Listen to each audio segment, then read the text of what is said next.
Bleeding Cool at New York Comic Con. I'm here with two gentlemen who are responsible for EVE Online, one of the most interesting space opera MMOs out there.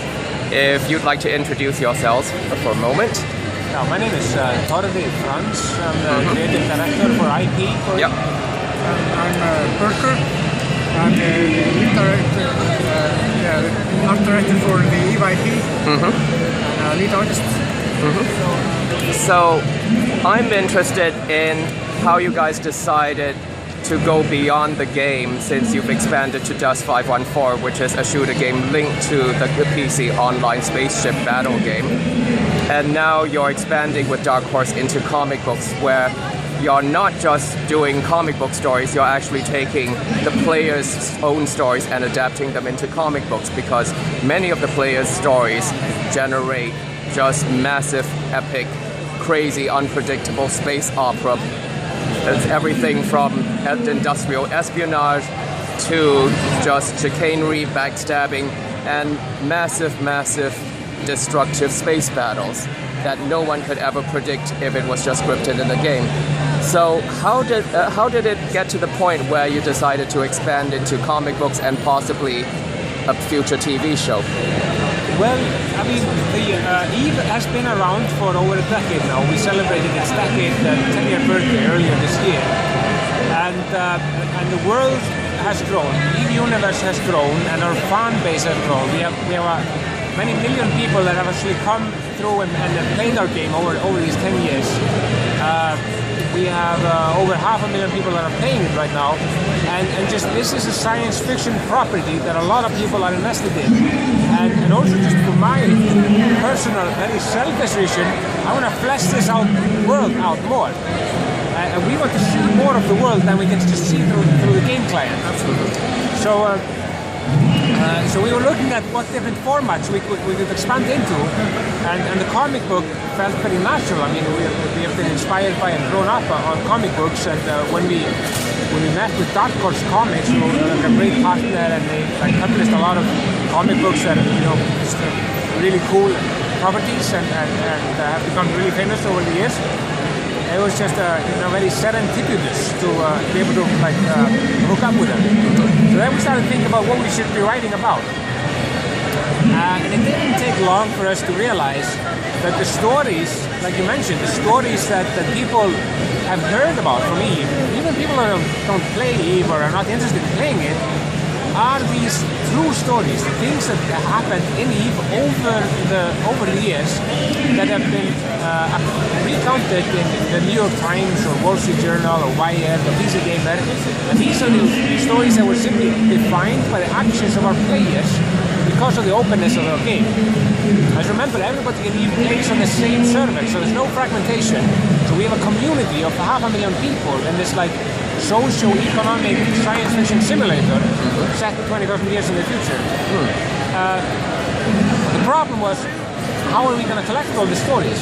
So that's when we decided to build a crowdsourcing website to capture all of the stories, which we did, called truestories.eveonline.com. You can actually go there and read the stories.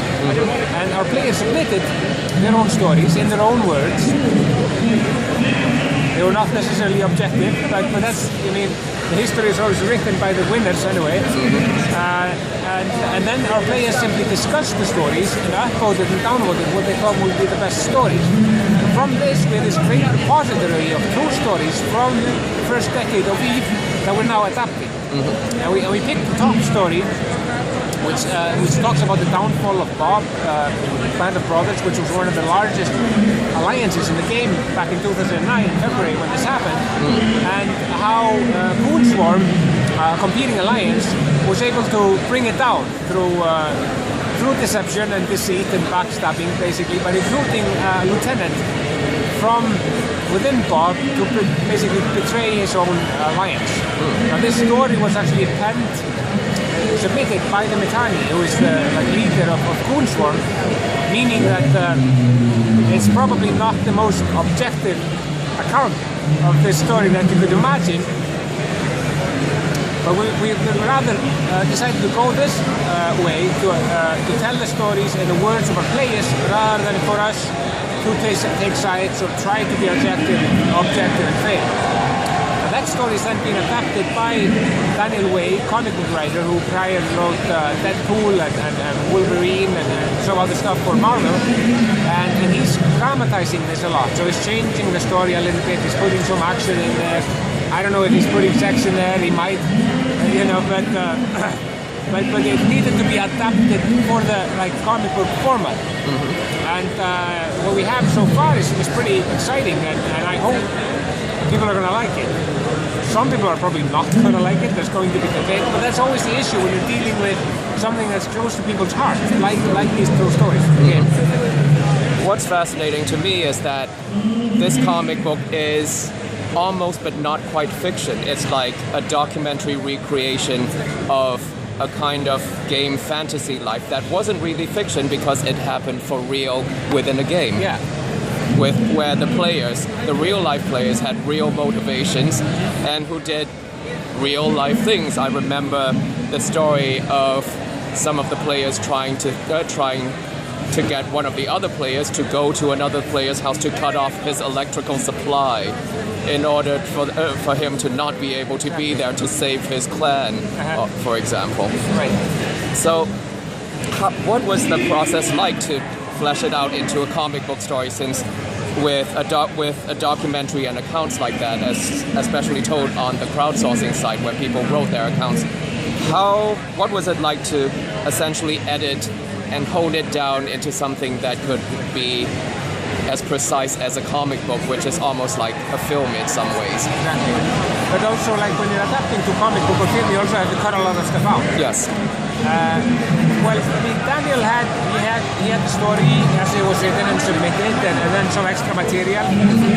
We then worked with him to kind of giving a better foothold in the setting of the EVE universe and explain, the dynamics and the background of the universe.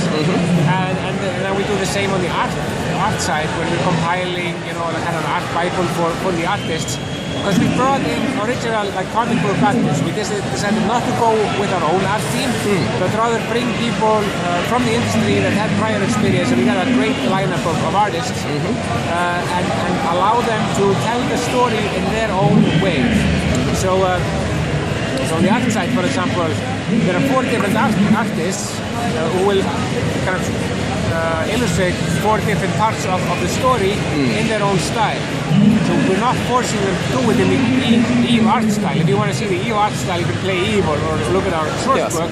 But we wanted them to bring their originality and craftsmanship to the table, and I think that's really exciting because we're seeing kind of different interpretations of the IP.